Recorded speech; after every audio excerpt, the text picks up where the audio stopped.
Hello, it's Oren Prunken, and today I want to tell you a story. Now, I know someone who is going to remain anonymous, and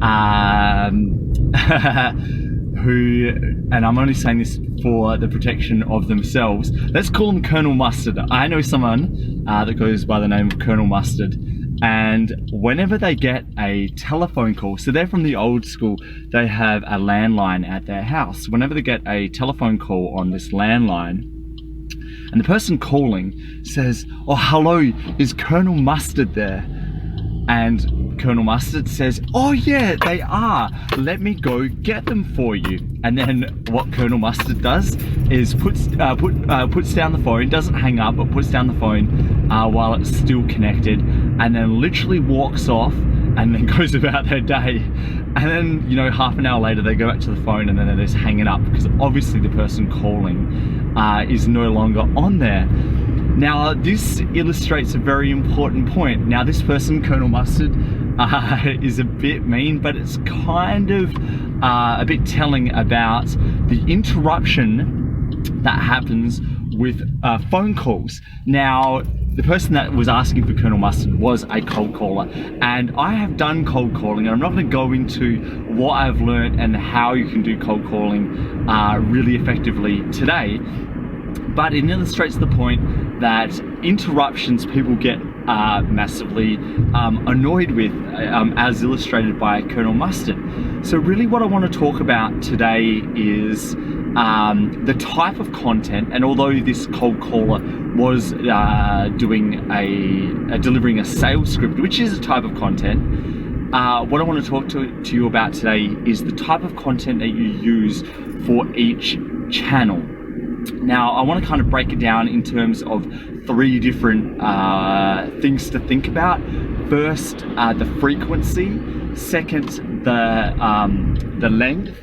And then third, how much effort it takes you to go out and produce it. So really kind of there's this hierarchy in my mind of the types of content you should be delivering by channel. And I'm going to break this down starting with channels that you control, and I'm going to move all the way through to channels that you own, and that's also control, but going from control to owned.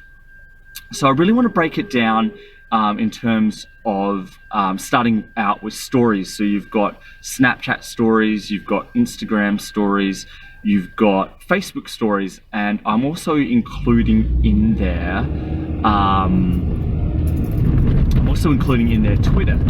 Even though it's a feed, I'm putting it in terms of length, effort, and frequency. Now with stories, you can post stories every minute on all of those platforms, and people will not get annoyed.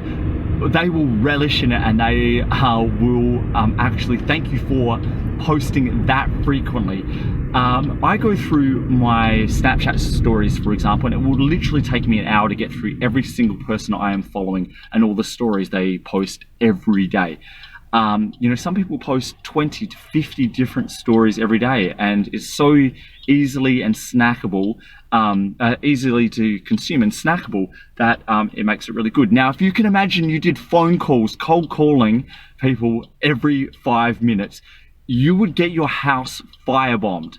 So obviously you cannot do that sort of frequency and length on phone calls.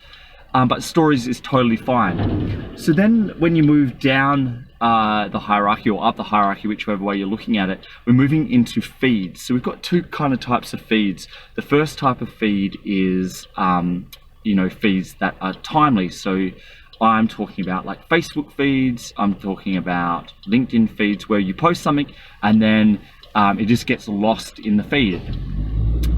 There are other feeds that I'm kind of talking about that are also like archival feeds. So things like YouTube. So anything that you post on YouTube, or maybe like SlideShare or anything like that. Even blogs, Medium. Even though they get lost in the feed and they get updated in a timely fashion, they are also archival, and people go back and find those because they have certain uses. Whereas, like a Facebook post, for example, will get lost and you'll never go back and be able to find that. Then as we're moving down, we're actually crossing over into owned channels now. And just on that, so people with feeds, you can post a little bit less frequently, but if you're posting feeds, every 5 minutes, people are going to get a bit annoyed and like unfollow and unfriend you on those platforms. So then we move down into things that are into your owned channels. So I really like to think about this as like Postal. Now, Postal is something that you own, but you can post things out. It costs a bit of money, but people aren't going to get that annoyed with you if you post, every day. In terms of snail mail, they'll probably just pick it up, throw it in the bin. They're not going to go and firebomb your house, for example. And the reason why people don't actually post that much is it actually costs money to go out and post things. So then the next thing that goes down the hierarchy or up the hierarchy, whichever way you're looking at it, is things like SMS and also email. And I'm putting in the category of email things like Messenger or WhatsApp or Viber or anything like that. If you post any more than about once a day to email, people are going to get really annoyed with that. SMS, depending on how well you know that person, and if you're doing it to a friend, you can probably SMS a couple times a day, but anything more that and someone that's more like a prospect or a customer, they're going to get pretty annoyed. And then the last one is phone, as illustrated by Colonel Mustard, and I'm classifying door to door in that. If you knock on someone's door day in, day out, they are going to get so annoyed with you. So where I'm going with all of this is in that kind of hierarchical order, you want to be doing things in a certain frequency. Feeds, far more frequency, multiple times a day, as opposed to the other end of that hierarchy, which is telephone calls and door to door. You may only want to be doing that once a month, for example, and that's just order of magnitude.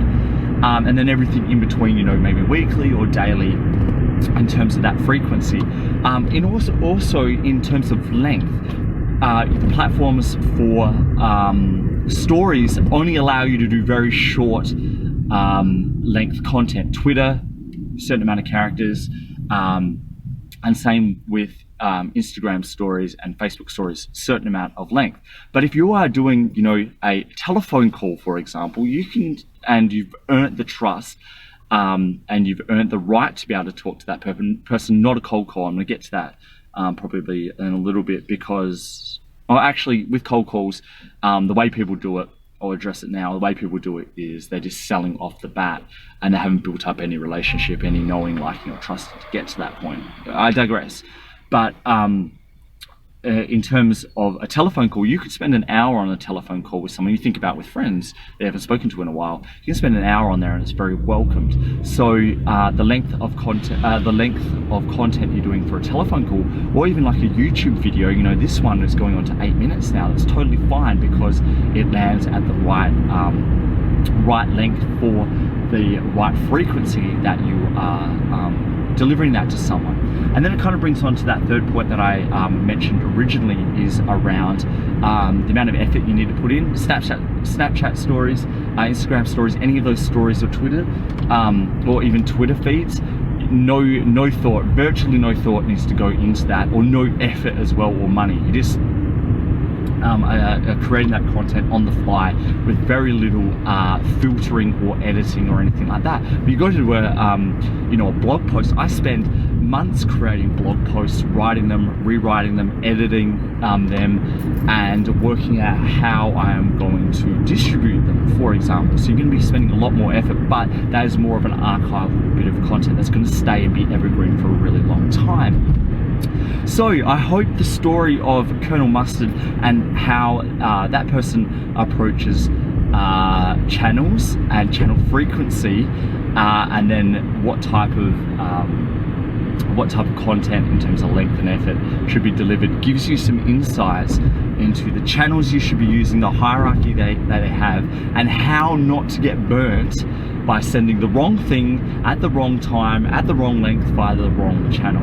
So I'd really like you to try some of this out into what you're doing in the content and you're creating and the distribution that you're using, and see how that goes and how that changes for what you're currently doing and the results you're getting. And I'd love you to hit me back with how you go with it, because I'd love to hear from you.